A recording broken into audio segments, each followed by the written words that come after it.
Good afternoon, Tuscaloosa. Good afternoon, Tuscaloosa, Internet World, West Alabama, downtown Northport. How we doing on this beautiful Thursday? Oh my gosh, scorching hot Thursday afternoon, August 24th. Thank you so much for jumping in and joining us on the Joe Gaither Show right here on BamaCentral and BamaCentral.com. You're looking at us on YouTube, on Facebook, on Twitter.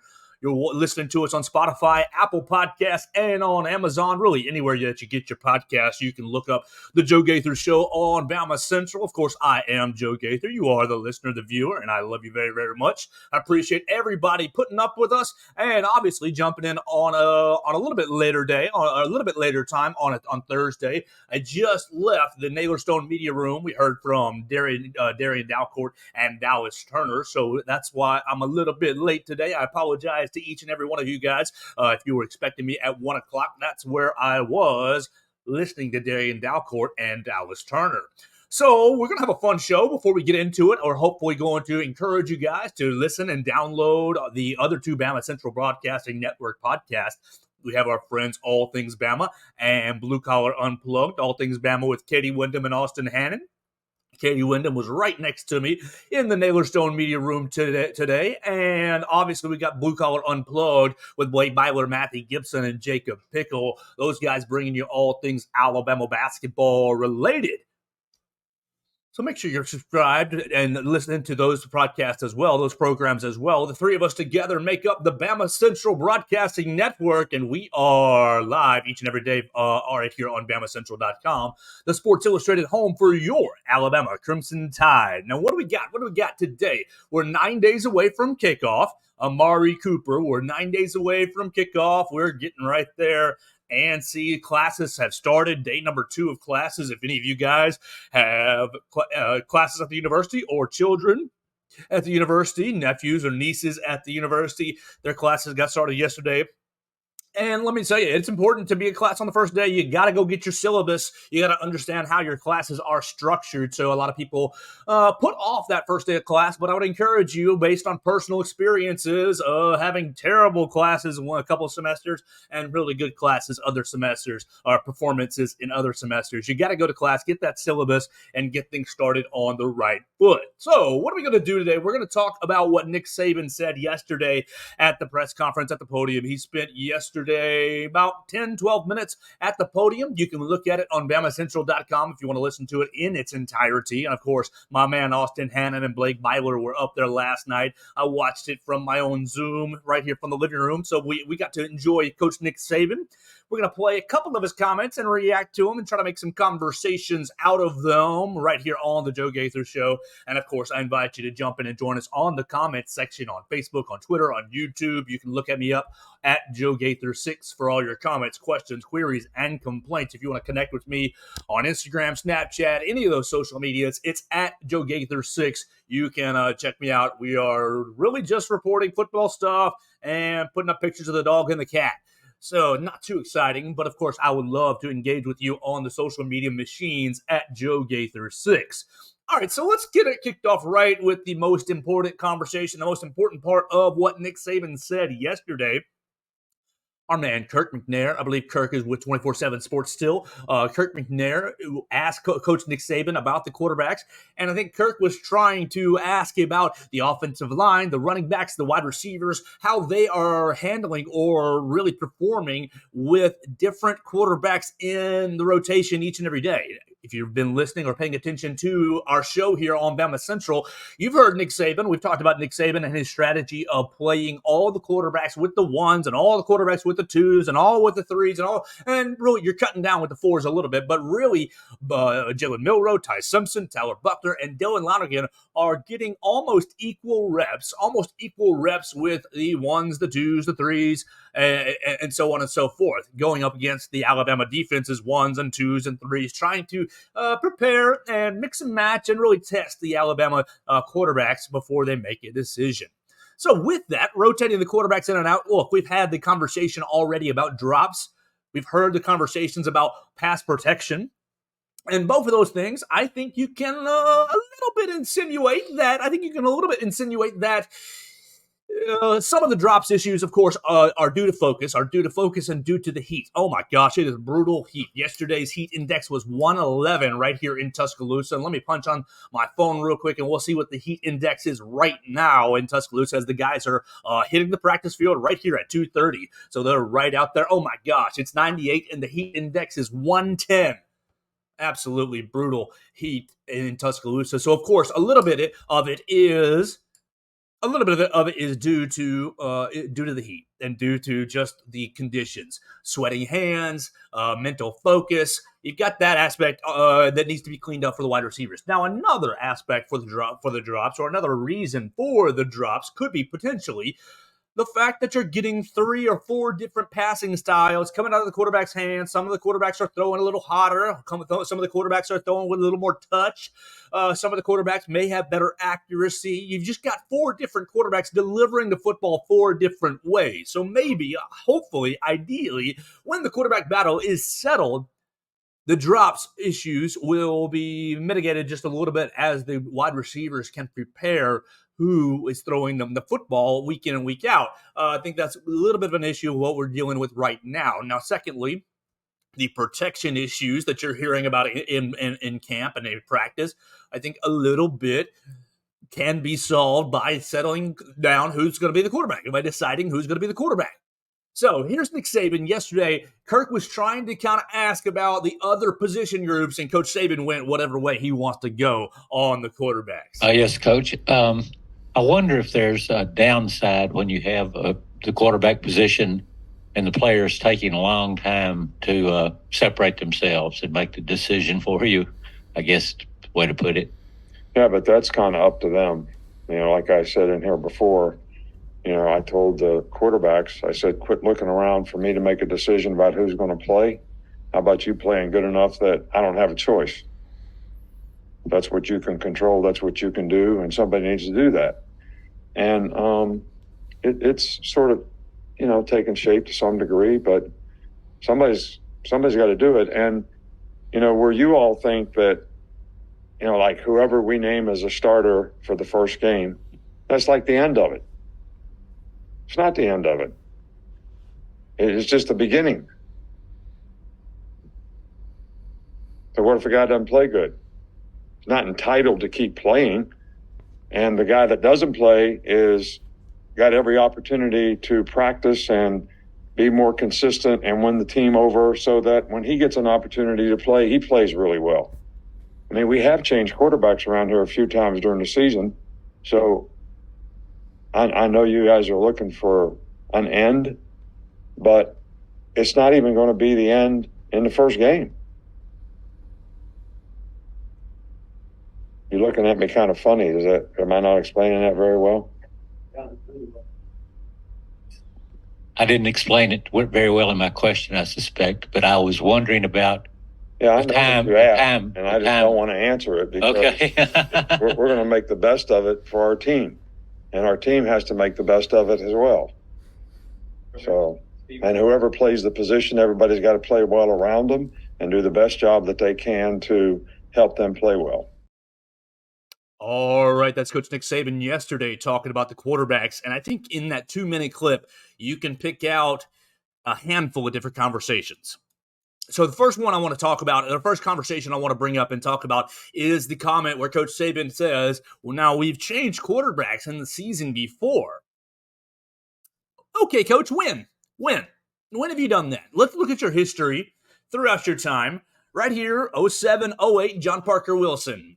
Pretty much all the way throughout. 09 and 10, Greg McElroy. Pretty much all the way throughout. And you've got, obviously, 11, 12, and 13, A.J. McCarron. Now, A.J. McCarron did win the job in 11 over Phillip Sims. Over Phillip Sims. And for a little bit of time in that 2011 season, the very first game, I believe it was against Kent State, Alabama played 2 quarterbacks and then ultimately decided to go with A.J. McCarron, and he kept the job for 3 years. Deservedly so. Multiple-time national champion, great performer. Oh, my gosh, I will never forget you beating LSU and weeping your eyes out. I was weeping with you, A.J. Absolutely. All right, so you move on from A.J., and you have the quarterback battle. Blake Sims basically wins the job outright in 14. Obviously, it was between he and Jake Coker, and there was a little bit of Cooper Bateman kind of involved there. But it was Blake Sims winning the job right there from the start of the season all the way throughout. Held it all the way until Alabama, unfortunately, lost to Ohio State. All right. So now we're into 2014. Into 2014. 2015. Okay, 2015 is here's where you can kind of decide or discuss. 2015, you've got Cooper Bateman, you had Jake Coker, and there was one more. Philip Ely? Was that it? Philip Ely? I believe it was Philip Ely being the third quarterback. But by the time you played Ole Miss, the third game of the year,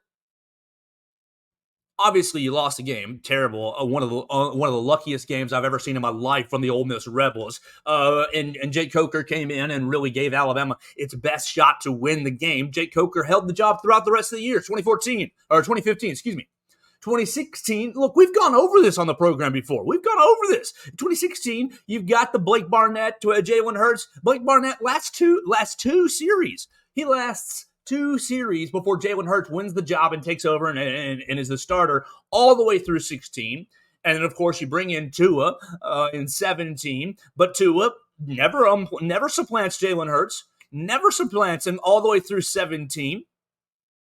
And then you get through. You're going through the national. You move into it in the national championship game. So, well, we've had starters. We've changed starters in the middle of the season before. Barely ever, Coach. Hardly ever. You go into the next year, Jalen Hurts is behind Tua Tagovailoa. Tua starts all the way through 18, and then Tua gets hurt in the SEC championship game. Jalen spots him, wins the game against Georgia. Great memory. And then Jalen doesn't supplant him. You go into the college football playoff with Tua Tagovailoa and you get your butt kicked by Clemson. Okay, so when, Coach, have we changed quarterbacks? 2019 was Tua all the way throughout until what? He busts his hip. Terrible accident. Terrible injury. He busts his hip. Then Mac Jones takes his snaps. Obviously, Mac played as well as he could have against LSU and then throughout the rest of the year, the last couple of games. But Mac, I mean, there was no transition. It was no, you're playing bad, so we're switching quarterbacks here. And then obviously, you know what happened in 2020. Everybody thought maybe Bryce Young would come in and take the job over. But no, it's Mac Jones who held it all the way throughout. When did Bryce Young play? Mop-up duty. Hardly ever. He threw 1 touchdown pass against Kentucky that season. Most of what he was doing was in the fourth quarter after Alabama was blowing teams out in that 2020 season. And then 21 and 22, we don't have to even bring it up. Bryce Young held the job. Bryce Young won the job and held the job, and obviously he was the best player in college football for those 2 seasons. So when, Coach, when have we had quarterback changes through the year? What I hear in this clip here is Coach saying, whoever wins the job in week 1, it's not over. It's the beginning. He says, maybe the guy behind him develops and has an opportunity to get back into it. And maybe the guy who wins the job plays poorly and gets himself pulled. So what are we talking here, Coach? Like 3 weeks into the year, then we're going to be settled? Here's what I hear. I hear Jalen Milroe, who is obviously right now the leader in the clubhouse as we are 9 days away. The leader in the clubhouse, and he will, unless something weird happens, he will lead Alabama out against MTSU next week. He will. Now, I do expect that Ty Simpson, and I expect at least Tyler Buckner to play in the first game. I do. But is Coach Saban setting up Jalen Milroe for a kind of gun to your head scenario? How well can you play if Coach Saban? How long is going to be the Jalen Milroe leash? Is really what I'm hearing and really what I'm wondering. And with a tight leash, how will that translate into a quarterback performance? Will Jalen Milroe have the ability or have the latitude to make a mistake, to turn the football over? How many times or how far can, the mistakes go? Obviously, Blake Barnett got, 2 series before Jalen Hurts got in. You had the Phillip Sims and the A.J. McCarron game against Kent State, and A.J. obviously looked like the better quarterback, even though both of them had interceptions. So, Coach Saban, when? You say, we've had quarterback changes in the middle of the season before. One time have you really changed quarterbacks in the middle of the year, the Jake Coker National Championship year, and you had that nailed down and locked in by the 3rd game of the year. by the third game of the year, Jay Coker had the job, kept the job, and ran with it. Now, did he always play perfect? No, he didn't always play perfect, but you got to allow the starting quarterback to have a little bit of, and obviously you don't want to have mistakes and you don't want to have turnovers, 100%, but you've got to have a little bit of latitude, a little bit of length, a little bit of slack in your leash to say, okay, you have won the team or you have won the job. It's now your job and you got to go out and lead and, overcome some mistakes that might inevitably happen. Like nobody's perfect. Even baby Bryce wasn't perfect. Oh, I love Bryce. But and Bryce, honestly, it was as close to a perfect picture, a perfect quarterback as you're going to get. But even Bryce made mistakes from time to time. And Bryce didn't look over his shoulder and see Paul Tyson or look over his shoulder and see Tulia Tagovailoa. Obviously, they both ultimately transferred out of the program. But he didn't look over his shoulder and think, oh gosh, somebody else is coming in for my job. So I wonder, where is the latitude? How long will the length of the leash be for Jalen Milroe in that MTSU game? And how much of that MTSU game will translate into who's starting against Texas? What's up, CJ Watson? I see you on Facebook. I appreciate you watching and joining us each and every day. You can comment with CJ, interact with him and the program right here on Facebook, Twitter, YouTube at Joe Gaither 6. We appreciate each and every one of our listeners, CJ. So what is going to be the length of you're going to beat MTSU. Pretty much put your money down, guaranteed, right on the money line. I know somebody gambled like $75,000 on an Alabama win right on the money line, and the return is terrible, absolutely terrible. But you're going to beat MTSU based on talent alone. You're going to beat South Florida based on talent alone. Now, Texas is a whole other story. Texas in that second week is going to be a monster. And honestly, Texas has this game circled since last September, when Quinn Ewers got hurt.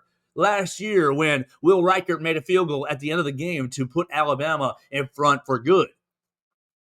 Texas is coming for your neck. And so, obviously, you want to have the quarterback battle settled or in place by the time you play Texas. But will it? Coach Saban yesterday saying, you never know how it's going to be. Just because a guy wins the battle, that's just the beginning. How long will you stretch this thing out, Coach? I'm sorry. And look, Coach Saban, you're the greatest college football coach of all time. You're the greatest college football coach I have ever seen with my own two eyes. And you're probably the greatest college football coach I will ever see with my own two eyes. Sorry, Kirby, you got a long way to go. Same with you, Dabo. Y'all got a long way to go. I'm not going to sit here and say you're doing it wrong, because you are in the fire and I am not. I am just watching and observing. I'm on the outside watching and observing. But I wonder, as the team tries to gel and the team tries to regain the Bama factor and tries to reestablish itself as the best college football program, and yes, has to reestablish. Let me remind you, Georgia, two-time national champions. I'm sorry, but Nick Saban is not the king in the current castle right now. Not the current king in the castle. Now, he is the all-time king, but right now, Kirby's got his feet up in the castle, in the college football castle. He's got his feet up, ready to go for national championship number 3. Alabama, this is a huge season. This is an important season. And obviously, you haven't seen what you want to see from the quarterbacks quite yet to declare the competition over. And I'm not worried that we haven't decided a quarterback yet, because as I just illustrated, we have had many, many battles go into the first and the second and some even the third week of the season. But how long will it go? How far are you willing to take it? Are you willing to still be welcoming in Lane Kiffin, welcoming in Quinshon Judkins and Jackson Dart September 23rd? Are you willing to welcome your, not necessarily a rival, but Lane Kiffin thinks he's a rival. Lane Kiffin's going to make a bunch of jokes on Twitter. Lane Kiffin's going to poke at Nick Saban, poke the bear, and Lane Kiffin's going to go for it on fourth down every single time. And Pete Golding's going to try to remake his name in Tuscaloosa by having a good day right here on September 23rd. I'm telling you, that's going to be a huge game. Especially if Alabama's 2-1, if you've lost to Texas. Do you want to continue the battle into the SEC season? Do you want to continue the battle going out to College Station? Going out to College Station, what's that, the next week? Yeah, no, 2 weeks after. 2 weeks after you go out to College Station. I feel confident that we'll beat Mississippi State. I do, September 30th. But your big games, like they're right there in front of you. Obviously, you don't want to lose to Texas. We talked about that before. You want to continue to reestablish yourself. You want to build momentum for the season. But if you lose to Texas, it doesn't cripple your season. It doesn't. It's just really a fancy exhibition, honestly. You'll smoke MTSU. You'll smoke USF. But my big circle, boom, Ole Miss comes to town. How long do you want the quarterback battle to go? Do you want Jalen Milroe looking over his shoulder wondering, well, I missed that pass, so here comes Ty Simpson? No, I don't think you do. I think you want to know fairly soon. And really, I think you want to basically go into that Texas game thinking this guy, whether it's Jalen Milroe or Ty Simpson, is our number one quarterback. And we're going to go through the whole Texas game. And you know what? If we get blown, like if things start going catastrophically bad, you change. Of course, you change. Texas will be a great barometer. It will be a very, very good barometer as far as who the quarterback will be and if they can handle the pressure. My biggest concern is Coach Saban's been talking about, we want to see which quarterback is going to make them play us. Who's going to not look over their shoulder and say, was that a good read, coach? Was that the right pass protection, coach? Did you see that throw? Was that a good throw, coach? You obviously want to have the quarterback gain some confidence. You want to say the quarterback say, this is my team. I'm calling this protection against this front. And if it messes up, it's all right. We're going to make, you want to see the guys make mistakes at full speed. You don't want to see the guys make mistakes with looking over their shoulder because, they're not all in. They're not all invested and they don't feel confident in what they're doing. But you also don't want to get into game situations. You want to get into situations where, well, it's just hypothetically, it's going to be Jalen Milroe. You don't want Jalen Milroe to miss a third down pass, throw it out of bounds, and say, oh, crap, I guess Ty Simpson's coming in. Now, I think Coach Saban is got it. He's an expert. He's a professional. He is the tip top. He is a king quarterback manager. Look at what he's done over the course of his career. You end up having the Jalen Hurts Tua Tagovailoa situation, and Jalen sticks around. You manage the situation much better than Kirby, you have ever managed your quarterback situation. You do. You keep the talent here in Tuscaloosa. Jalen sticks around and saves your bacon against Georgia in the 2018 SEC championship game. Beautiful moment. Wonderful moment. And what do you do at the same time? You're cooking and preparing Mac Jones. You're prepping and getting him ready for that. Oh, gosh, you're throwing him in 2019. Maybe a little over his head, but by the time you play the bowl game against Michigan, boom, you're smoking teams. You smoke Michigan, then you go into the 2020 season, and you are just steamrolling over all your opponents. And then you obviously are developing Bryce Young at the same time. So Coach Saban, look, the history is there for Coach Saban managing quarterbacks in a professional, positive way, both for the quarterbacks and for the team. Absolutely. So, Coach, with all that said, you are the expert, 100% the expert. I just worry and wonder, and I'm going to play it one more time, how long the leash is for Jalen Milroe, or how long the leash is, if it's not Jalen Milroe, for Ty Simpson even. Ty Simpson got a lot of talent, got a little bit of running ability, got a good arm. But the knock on Ty Simpson has been that he's been throwing practice interceptions too regularly for Coach Saban's liking. So if it's Ty Simpson and, oh my gosh, I just threw an interception and crap, obviously they don't want to throw interceptions. They don't want to turn the ball over. They want to move the football and move the offense and score 50 points a game. They do. How long is the leash? Are the guys going to be playing with a proverbial gun to their head like, oh, you messed up one read, see ya, you're coming out? I don't know if that's the most positive way to develop these quarterbacks. Let's listen to Coach Saban one more time before we transition to another topic here. Yes, Coach. I wonder if there's a downside when you have the quarterback position and the players taking a long time to separate themselves and make the decision for you, I guess, way to put it. Yeah, but that's kind of up to them.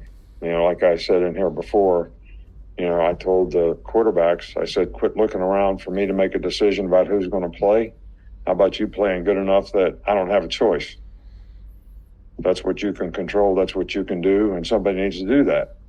And it's sort of, taking shape to some degree, but somebody's got to do it. And, where you all think that like whoever we name as a starter for the first game, that's like the end of it. It's not the end of it. It's just the beginning. So what if a guy doesn't play good? He's not entitled to keep playing. And the guy that doesn't play is got every opportunity to practice and be more consistent and win the team over so that when he gets an opportunity to play, he plays really well. I mean, we have changed quarterbacks around here a few times during the season. So I know you guys are looking for an end, but it's not even going to be the end in the first game. You're looking at me kind of funny. Am I not explaining that very well? I didn't explain it very well in my question, I suspect, but I was wondering about I know that you asked, and I just don't want to answer it because we're going to make the best of it for our team, and our team has to make the best of it as well. So, and whoever plays the position, everybody's got to play well around them and do the best job that they can to help them play well. All right, so that's head coach Nick Saban yesterday in the Naylor Stone media room. Now, look, we can all agree and be on the same page that whatever happens against MTSU won't really matter. You're going to wax MTSU.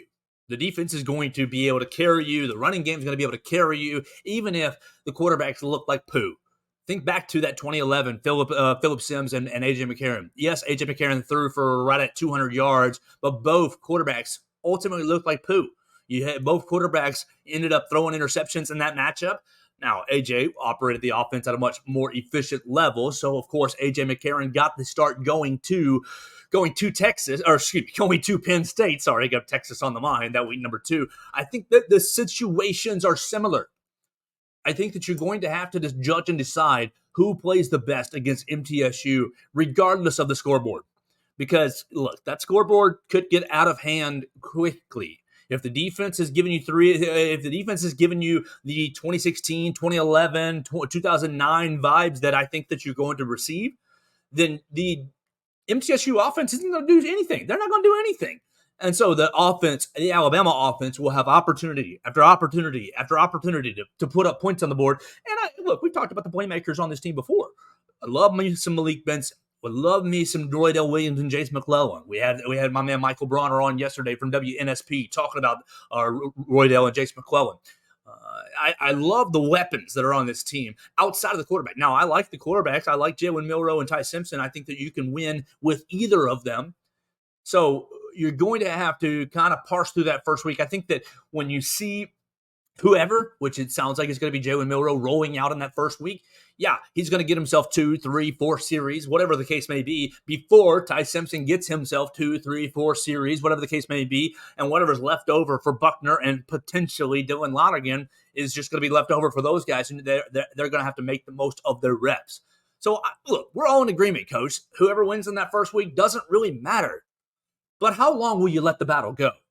Will you let the competition go through the Texas week? Will you take the competition through the South Florida week? Will we go into the Ole Miss game, September 23rd, still wondering who the starting quarterback is going to be, who's really playing the best? If you are, now, look, I don't think Pete Golding impressed a whole lot of people with his defensive prowess over the last 2 years, but they're going to be trying to make a statement. Ole Miss is going to be trying to use that game to put themselves on the map.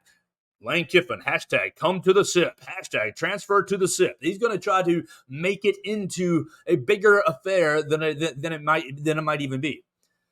I wonder and worry about who's going to be how long Coach Saban will take this quarterback battle. Now, of course, with all that being said, you have to back up and give Coach Saban his props and his dues, as we did right before we did that clip for the second time. He's managed the quarterbacks throughout his 17 years. Despite being a defensive coach, people say, "Oh, he doesn't know anything about offense." Despite being a defensive coach, he has managed the personalities of literally every quarterback that's ever played here in the last 17 years. He's managed them to perfection.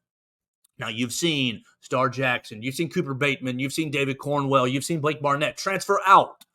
You've seen Paul Tyson, Tulia Tagovailoa, and you've seen them transfer out.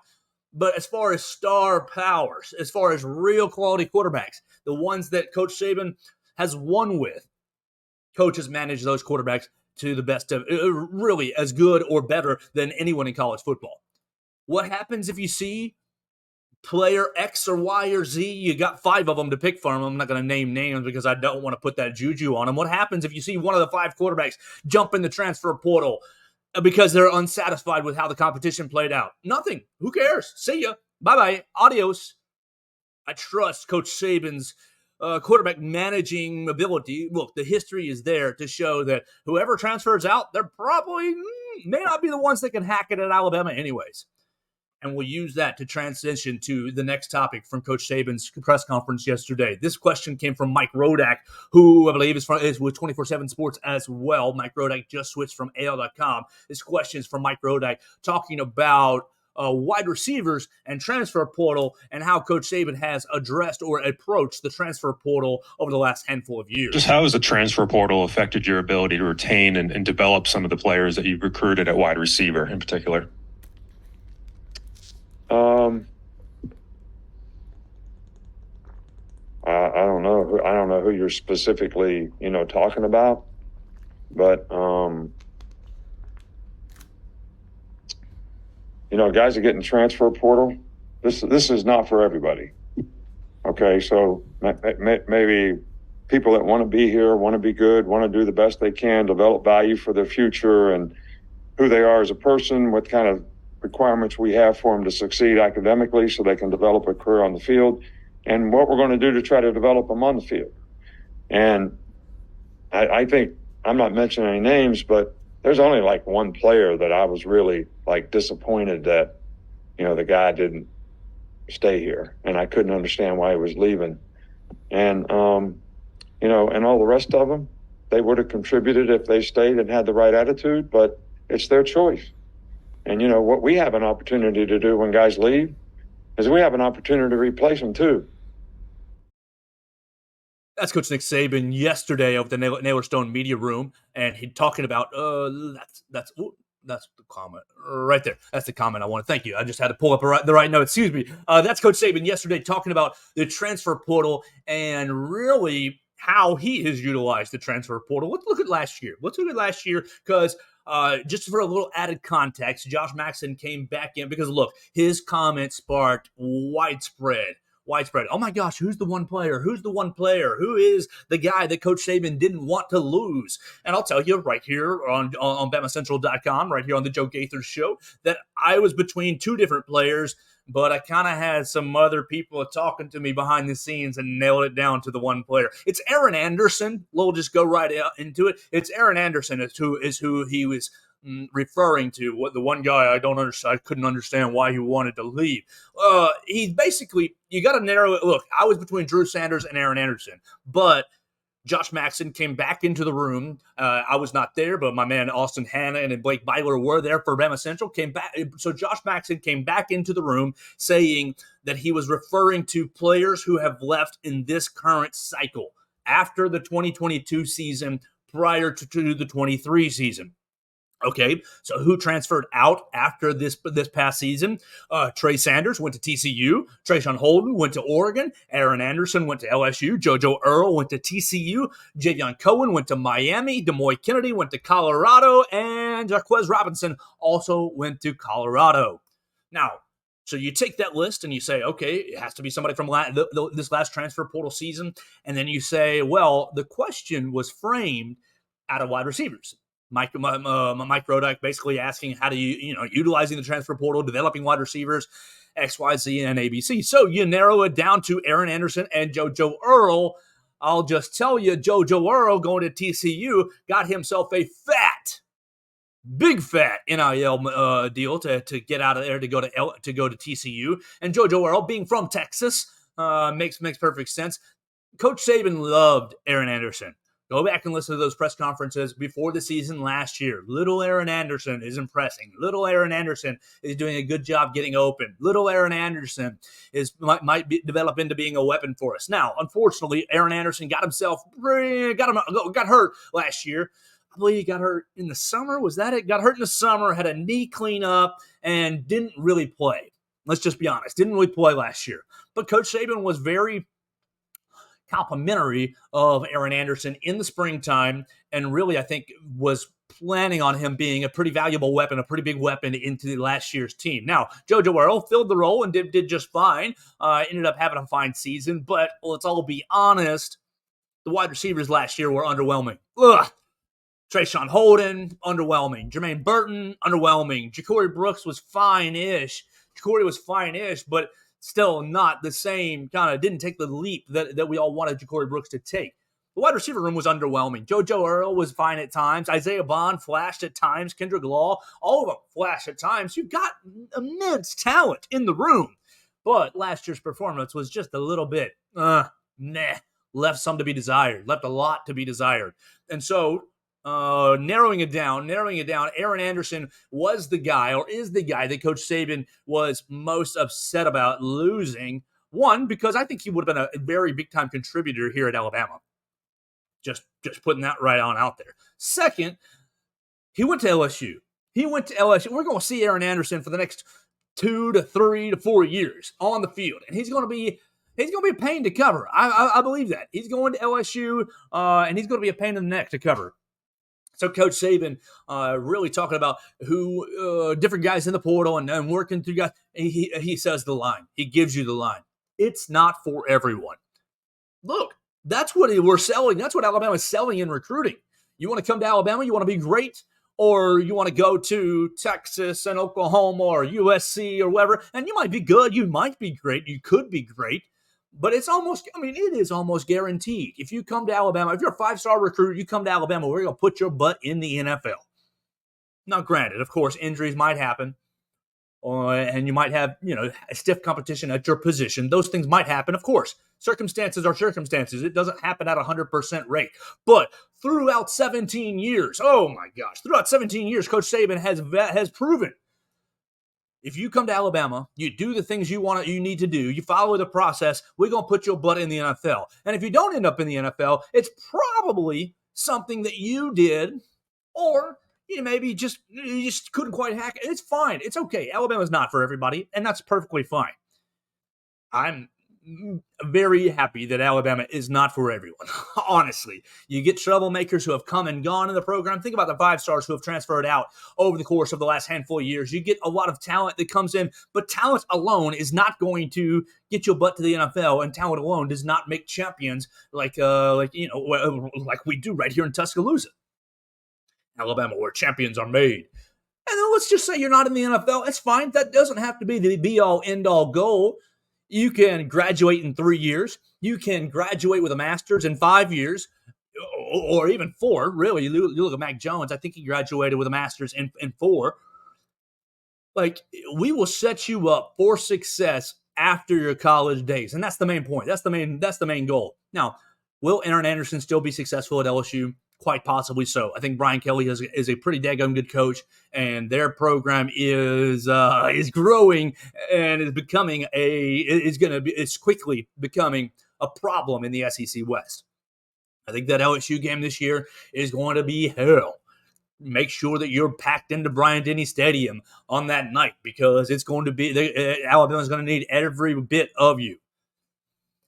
But Coach Nick Saban, look, the last part of his statement right there is, look, when people leave, we can get people into the transfer portal as well. Alabama didn't utilize the portal near as much this year. You brought in Tresman Marshall. Let's see. You brought in Trey Amos. You brought in Jalen Key. Is there anyone else that I'm absolutely missing out of that? Alabama from the transfer portal? You brought in Jalen Key, Trey Amos, and Tresman Marshall. So 3 guys on the defensive side of the ball. Malik Benson doesn't count as a transfer because he's a JUCO. Let's see. That was it, right? No. Oh, CJ Dupree.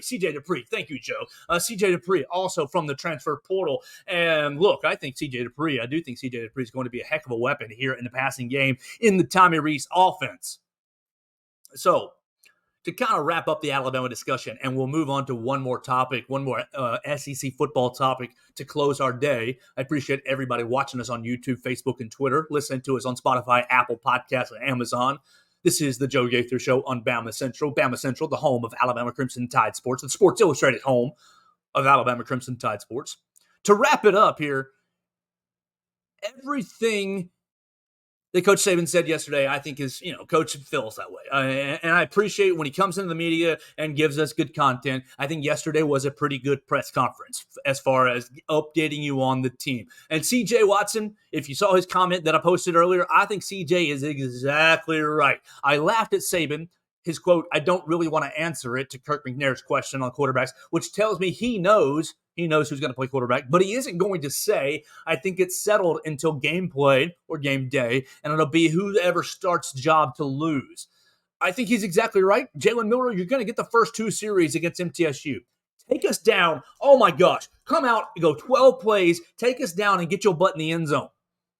Get your butt in the end zone. And even if it's a 3-play quarterback scramble for 65 yards. I mean, whatever you do, get Alabama into the end zone in those first 2 series. Don't turn the football over. Oh my gosh, go back to Coach Saban with the kickers and punters. End every drive in a kick, whether it be a punt, a field goal, or an extra point / kickoff.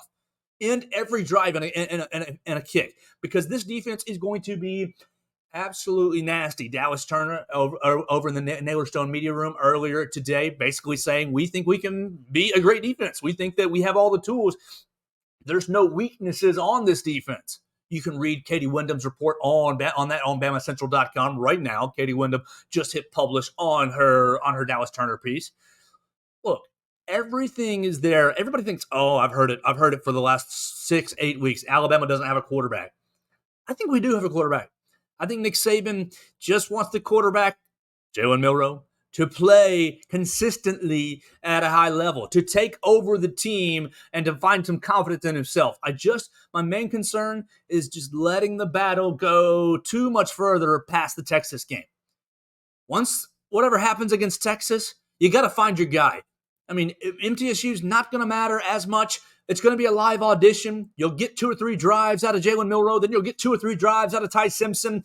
And it'll basically, at that point, be who leads the team in those 3 drives into the end zone. And look, I don't care who it is. You hear me hyping up Jalen Milroe. If it's Ty Simpson, roll Tide to him. And let's have a great season with Ty.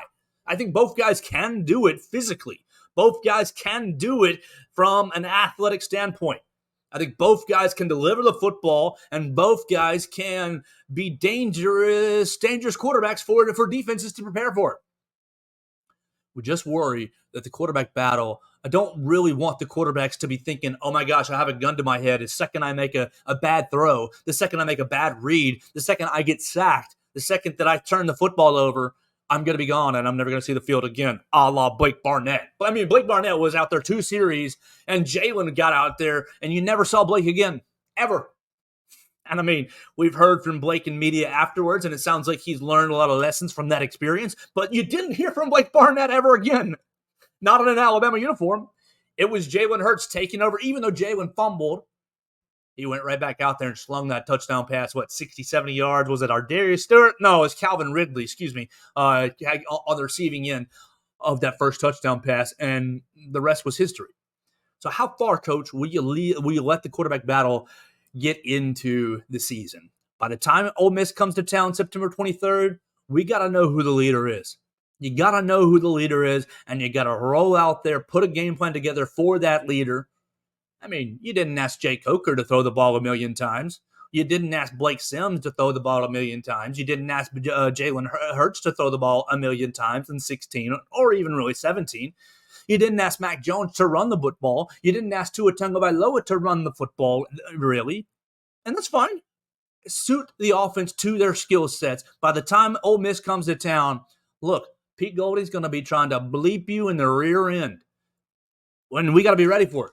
Lane Kiffin's going to go for it on 4th down every single time that he can. Every time that he can mentally justify it, he's going to go for it. Of course, you want to beat Texas. We do. We all want to beat Texas. They're going to talk a bunch of mess. They're going to talk so much. Oh my gosh, the eyes of Texas are upon you. They're going to be talking so much. And really, whatever happens in the game, they're going to continue to talk because they're coming into the SEC. It doesn't matter. Look, you went out to Austin last year and beat them, and the Texas fans are still talking junk. Still. Oh, you got lucky. No. I don't really feel like it was luck. There was some bad calls on both sides of the ball, but goodness gracious, you want to beat Texas. But the real season starts on September 23rd. I know we're 9 days away from the season getting going right now, but the real season gets started on September 23rd when Ole Miss rolls into town. You get the two Mississippi schools in back-to-back weeks, and it's got to be balls to the wall, 100 miles an hour, joyless murder ball, the Alabama Anaconda choking teams out and reclaiming the SEC West. It starts right there. And so, Coach, don't let this quarterback battle go too much further into the season. I understand first game, quarterback audition, both guys got to play well, or the starters got to play well to keep the job.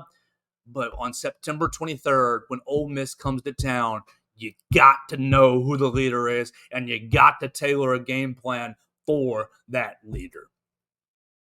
All right, last topic for the day, and it involves our friends down in the Bayou, Mason Smith, right? Yeah, Mason Smith is who I want to talk about right now. Look, I am not an LSU apologist. I'm not an LSU apologist, but I do I do love college football. Oh, yeah. Okay, so I love college football, and the first week, next week, you're going to get a great game between LSU and Florida State. Except you're not going to see one of the best defensive linemen in college football this year. Mason Smith is a pretty studly defensive lineman if you haven't heard of him before, for LSU. And if you haven't kept up with the news, that's okay. Mason Smith is suspended for the first game of the season. Why is he suspended? For receiving impermissible benefits. What? Impermissible benefits in an NIL era, and he's getting suspended for the first game of the year. He's getting suspended for one of the biggest opening games of the year. One of the biggest. Oh gosh! Oh, it's so upsetting to me. Now, Mason Smith. Why? What is this impermissible benefit? Excuse me if I can continue to talk. What is this impermissible benefit? It sounds like the benefit that he did before NIL became legal, before NIL became really rolling in 2021, Mason Smith and Kayshon Boutte were at an autograph session, selling autographs. Oh my gosh. NCAA, NCAA, you make my head explode. You make steam come out of my ears. And I'm not sitting here to defend LSU. I'm not sitting here trying to, look, I'm not going to have purple and gold glasses on. Of course, I respect their program. Very, very talented. Always great players. Always a heck of a battle with LSU or with Alabama. Great. It is what it is. But the fairness, the unfairness, the NCAA, you're going to suspend Mason Smith. I mean, and granted, you can't, I guess, control who's on the schedule. But Kayshon Boutte last year missed two different games. One of the games, Coach Brian Kelly said he was out because of illness. And we have come to later find out that illness was a one-game suspension from the NCAA due to receiving impermissible benefits. Well, Mason Smith last year was hurt all year long. Mason Smith, I believe, tore his ACL. Do I have that right? Smith, last year the Seminoles. Yes. Last year the Seminoles left New Orleans, winning 24-23, nail-biting victory over the Tigers from a blocked field goal from Shaheem Brown as seconds dwindled away in the fourth quarter. Smith suffered a season-ending ACL injury in that matchup and could not participate in the rest of the game. So he missed basically the rest of the Florida State game and the rest of the year. And the NCAA, you are so full of mess. That's the nicest way to say it. You're so full of crud. You're so full of hooey that you're going to suspend. Look, I understand. We got to be fair, I guess. But you're going to go retroactively back to 2021 and say this player suspended for one game for receiving impermissible benefits because he handled an autograph session before NIL was legal. Oh my God. I mean, this is just mind-blowing, and I'm sorry. Like, this just shows the petty nature of the NCAA. And going back to off-season conversations when we talked about Jim Harbaugh, and we talked about Jeremy Pruitt, we talked about Tennessee. It is high time. It is high time the college football world separates from the NCAA. That way you can revert all the conferences back to regional conferences. You bring the Pac-12 back together. You keep the Big Ten back together. The Big 12, has their same Midwestern schools. NCAA, you're absolutely a joke. It's time for college football to break away as a whole, to govern themselves separately from the NCAA. Because look, you're operating two different entities. The NCAA is still trying to operate a nonprofit organization where it's kind of a for-profit with the NCAA basketball tournament, but they're clinging to football, governing over football, a place where they have no real jurisdiction, they have no real authority. It's just absolutely baffling to me. And so for a fan of college football, I will be watching the LSU-Florida State game. I'm sure you guys will be watching it as well, probably on a smaller screen, as you guys will be going to be paying attention to Alabama and MTSU. But just a terrible, terrible decision. Now, look, I'm not cheering for LSU in that matchup. I'm not really cheering for Florida State in that matchup. I don't really cheer for teams anymore. I just cheer for stories, and I just cheer for entertainment. And it would be more entertaining if LSU had their best defensive lineman on the field against Florida State and their Heisman Trophy contending quarterback. It's going to be a huge game. And to miss him, sure, LSU's going to be fine and whatever. You still got to play the game. And LSU still might win, absolutely, and it still might be an incredible game. But it is a true shame to suspend Mason Smith for receiving impermissible benefits, and the benefits were he and Kayshon Boutte had an autograph session before NIL was really a factor and really legal. It's terrible. It's awful. I mean, it makes me think of Todd Gurley selling his jerseys. It makes me think of A.J. Green selling his stuff. Kind of makes me think of the textbook scandal here at Alabama. Not necessarily the same thing, but just let the kids, let the athletes make the money. Let the kids market themselves. And to go back and slap this guy on the wrist for something that happened 2 years ago is absolutely laughable. All right, so I appreciate everybody watching me today. It was a great show. It was fun. I thought it was a great show. Maybe you didn't. If you didn't, you can make sure you tell me right there on social media. Joe Gaither 6 for any of your comments, questions, queries, and complaints. Make sure you shoot me a friend request, shoot me a follow, whatever the case may be on your social media platform of choice. We love each and every one of you guys. I love it. Thanks so much, CJ Watson, for jumping in and joining me on the comments section. I appreciate everybody who does. Troy Williams, I see you right there. Thanks so much for joining me as well on the comment section. You guys are awesome. You guys are the reason why we do this each and every day. Make sure you follow BamaCentral. We are the Sports Illustrated home for the Alabama Crimson Tide. Tonight, Alabama is taking on Lipscomb in soccer. Not really a whole lot of big conversation to go into, but you can watch it on ESPN Plus and check out live updates on BamaCentral.com. We'll also have live updates for Hey Coach at 6:30 tonight, the Crimson Tide Sports Network's coaches show. Nick Saban won't be on until next week, but you might still want to check it out to hear from Roger Hoover, Eli Gold, and all of the Crimson Tide Sports Network staff. Obviously, the Crimson Tide Sports Network just announced changes to their broadcast. If you didn't see it, articles on BamaCentral.com, but Eli Gold back in the booth for the home games. Chris Stewart in the booth for the away games. They're both going to be joined by former quarterback Tyler Watts for both home and away games. And of course, Christian Miller will resume his sideline duties. Former outside linebacker Christian Miller will do his sideline duties for both home and away games. It's going to be great to hear Eli Gold back in the booth this year. We congratulate him and really celebrate him defeating his illness, defeating cancer. We thank God for him really stepping in and healing Eli Gold with that. We pray that everybody can enjoy the season. Absolutely. Oh, my man, CJ Watson. I have my eyes on the soccer field. It's ready to go. Well, the girls are going to be in Nashville at Lipscomb. Then they'll be back. They'll be back at home, I think, on Sunday. So we're really excited for the soccer girls. They're 2-0 already. They should beat Lipscomb. I think they're playing Memphis at home on Sunday. So make sure you come out and join us at Alabama Soccer Complex, I believe, on Sunday evening. So for everybody watching us on BamaCentral.com, follow Blue Collar Unplugged and follow all things Bama. We'll be all over everything Alabama, and I'll be back tomorrow for another edition of the Joe Gaither Show on BamaCentral and BamaCentral.com.